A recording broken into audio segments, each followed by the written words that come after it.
بسم الله الرحمن الرحيم. اللهم صل على محمد وآل محمد.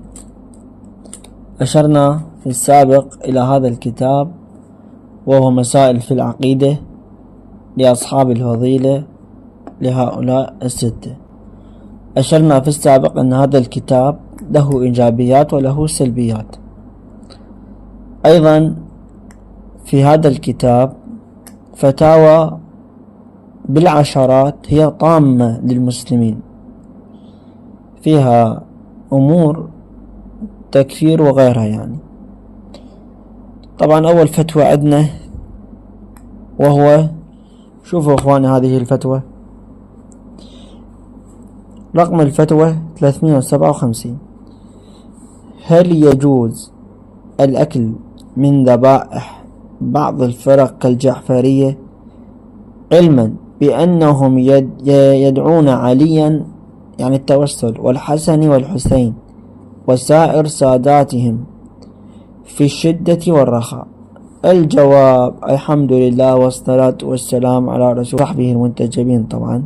وبعد، إذا كان الأمر كما ذكر من أن الجماعة الذين لديه من الجعفرية يدعون عليا والحسن والحسين وساداتهم فهم مشركون مرتدون عن الإسلام. يقول والعياذ بالله: ولا يحل الأكل من ذبائحهم لأنها ميتة ولو ذكروا عليها اسم الله. إذن إحنا شنو صرنا؟ لا يجوز أكل الذبائح مالتنا. لماذا؟ لأن إحنا مشركين مرتدين. هواة التكفير يكفرون المسلمين ويكفرون من يشهد أن لا إله إلا الله محمد رسول الله، ولا يحل الأكل من ذبائحهم لأنها ميتة. أعوذ بالله. والله يعني هذه الفتاوى كارثة في تكفير المسلمين. يقول مشركون مرتدون. الفتوى الأخرى أخواني الأعزاء، شوفوا أخواني هذه الفتوى الأخرى: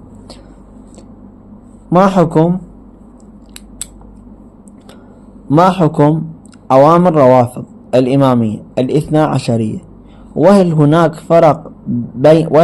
فرق بين علماء أي فرقة من الفرق الخارجة عن الملة وبين أتباعها؟ يعني هل هنالك فرق بين العلماء والأتباع؟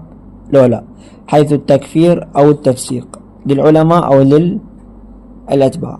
ماذا يقول؟ يقول الحمد لله. طبعا يقول: من شايع من العوام إماما من أئمة الكفر، يعني شنو؟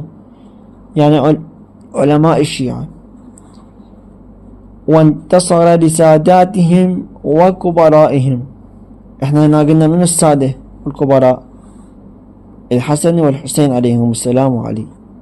قال: وانتصر لساداتهم وكبرائهم بغيا وعدوانا حكم له بحكمهم كفرا وفسقا.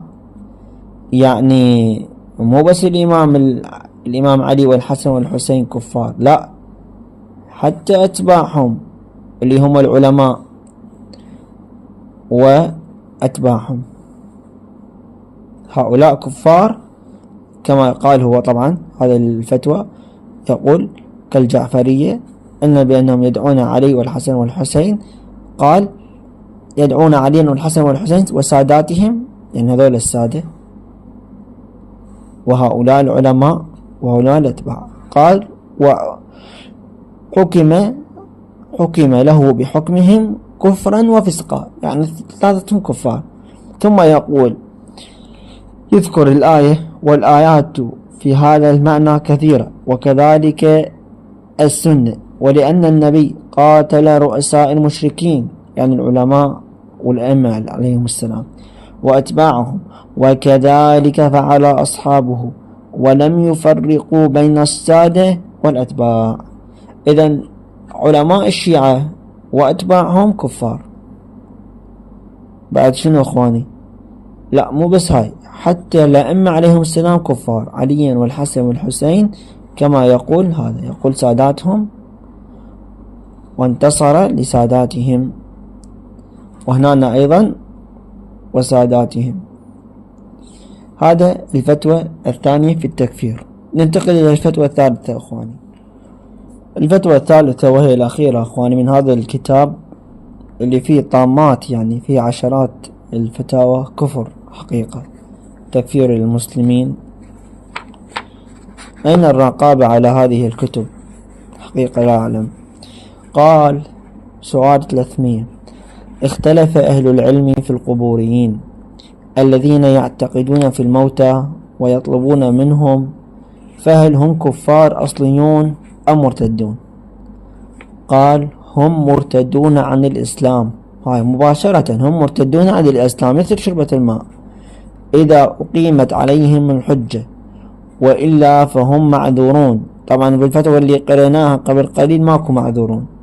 وإلا فهم معذورون بجهلهم كجماعة الأنواط.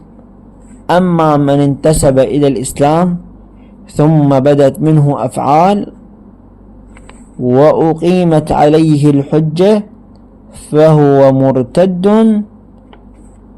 بعد تكملوا أخواني، يعني والله عجيب. مرتد ماذا؟ مباشرة، يعني ما عندهم إلا هذا الفعل.